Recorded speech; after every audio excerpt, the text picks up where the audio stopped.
Hey, it's Dom Bay, Proof of Workforce. I'm here with Brindon Mwiine. Yes. I ran with him yesterday. This was a mistake. Met him in Kenya. He's from Uganda. Probably going to be the president of Uganda, I would say like 5 to 10 years at the most. But Brindon had an incredible panel. He was talking about something that's very near and dear to my heart, which is Bitcoin being something accessible to anyone, wherever you are on the scale of privilege. I thought maybe you could just talk about the work you're doing and kind of what it means for the everyday working person, trying to just get by with Bitcoin. So most of the people, when they think about Bitcoin, they think it's abstract to them. They think Bitcoin is not for the common man. But when in real sense, actually, Bitcoin is designed exactly for the common man. And that is what yesterday on the panel I was trying to analogize to. It's like there's a privilege curve. Some of us at the bottom, some of us at the top. But wherever you are on that journey, wherever you are heading to, Bitcoin will serve you on all those needs. So part of the work I am doing in Uganda is we are using Bitcoin to teach orphans how to live better. So we receive sometimes Bitcoin donations, and we've gone on to own a few projects that empower the kids with skills, that empower them with knowledge, and in turn teach them how to live a better life. So an example is they're learning how to farm, but they are farmers who understand Bitcoin. So in the future, they can sell that skill in terms of growing and selling crops, and they will buy Bitcoin with that. And because Bitcoin is accessible to the less privileged and the more privileged in equal amounts, then they stand to benefit from Bitcoin as equally as a person who buys real estate in New York. So it's like that piece is what Bitcoin adds to the story of these children. But there are other things we are doing. We have a project called Gorilla Sats. We're allowing people who are high up on the privilege curve come and spend their Bitcoin in this community, which benefits the locals. So then now, if you have locals that accept Bitcoin, maybe in between there on the privilege curve, they accept Bitcoin. Someone who is living large can come and spend Bitcoin in their businesses.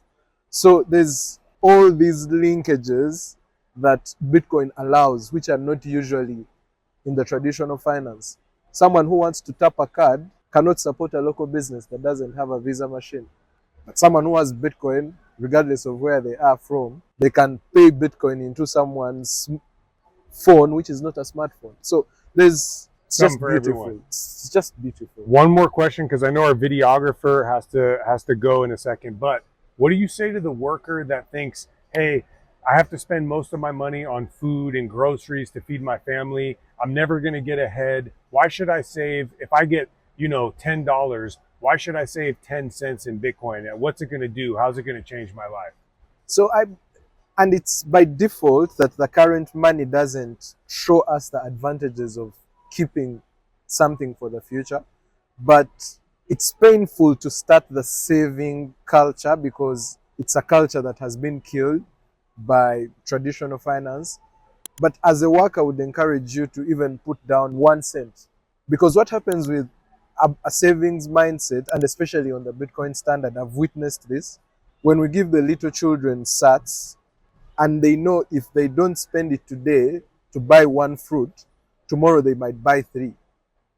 It changes their mindset. Yes, because Bitcoin appreciates in value. So when you deny yourself spending Bitcoin today, or spending that would be 1 cent, if you keep it in Bitcoin for over maybe a year or less, if you're lucky, you're guaranteed to have more spending power, which is unlike in traditional finance where banks would take taxes from you. Savings incentive. Exactly. Yeah. So if you don't have the incentive to save because you love Bitcoin, have the incentive to have the ability to spend more if you keep it in Bitcoin. Because we see this all the time. Yeah. If I buy fruits of 1,000 today in whatever unit of currency you're in, if I keep that same 1,000 for a year, I will buy 10 times more on a Bitcoin standard. So it's game changer. Easy. Yeah, it's a game changer. Well, I'm a big fan of Brindon. Where can they find you if folks want to just learn more about you? Well, if you type the word Bitcoin and Brindon, I will probably show up in many different companies or projects. But the best place is, I'm always on Nostr these days. But you can find me on Twitter. I have multiple multiple projects that I am part of: Gorilla Sats,